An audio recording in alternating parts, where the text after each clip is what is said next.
Pernah kebayang nggak apa jadinya kalau dua tokoh yang dikenal paling vokal dan blak-blakan di Indonesia duduk bareng buat ngobrol? Nah, itulah yang terjadi waktu Mahfud MD ketemu sama Basuki Cahayapurnama atau yang kita kenal sebagai Ahok. Hasilnya, obrolan yang super tajam tanpa basa-basi langsung ke jantung persoalan bangsa kita. Oke, jadi obrolan lengkapnya itu ada di kanal YouTube Mahfud MD Official. Nah, karena diskusinya panjang dan daging semua, kami sudah rangkumkan khusus buat Anda. Kita akan bedah poin-poin paling krusial dari percakapan mereka. Kira-kira alurnya bakal begini. Pertama, kita bahas dulu pertemuan dua tukang pukul ini. Kedua, kita dalami kenapa korupsi dianggap sebagai akar semua masalah. Ketiga, kita intip resep-resep jitu anti korupsi versi Ahok. Keempat, pertanyaan penting. Kenapa sistem seolah melawan perbaikan? Dan terakhir, kita akan sampai pada kesimpulan di mana sebenarnya letak kuncinya.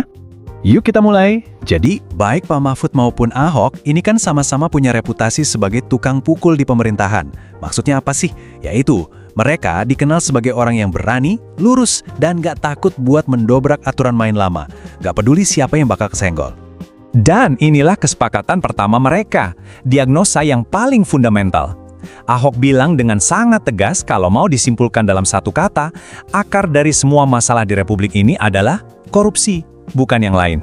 Oke, sekarang ayo kita dalami lagi soal akar masalah ini. Karena kan korupsi itu bukan sekedar angka kerugian negara yang kita baca di berita.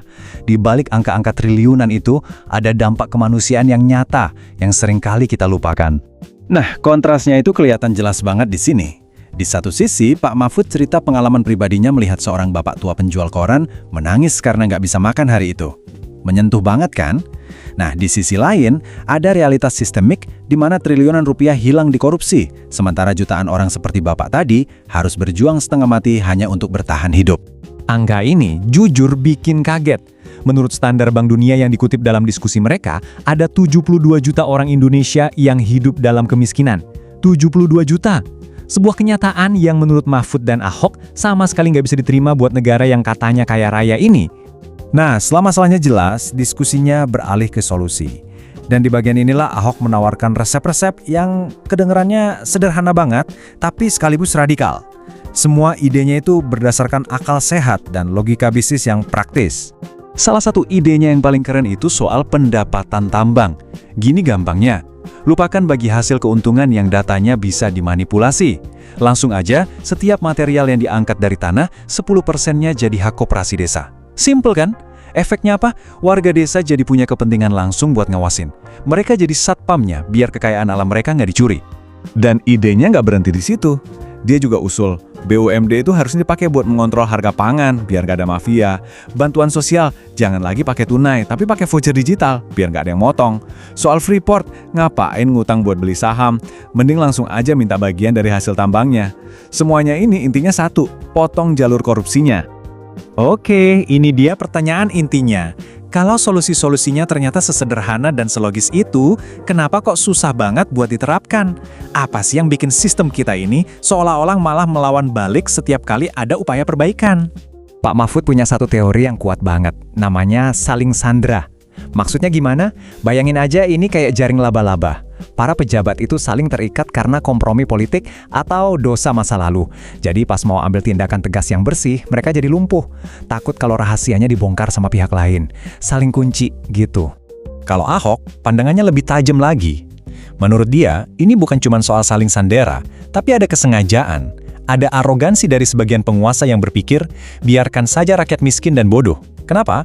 Karena logikanya, kalau rakyat dalam kondisi seperti itu, mereka akan lebih mudah untuk dikendalikan dan dikuasai.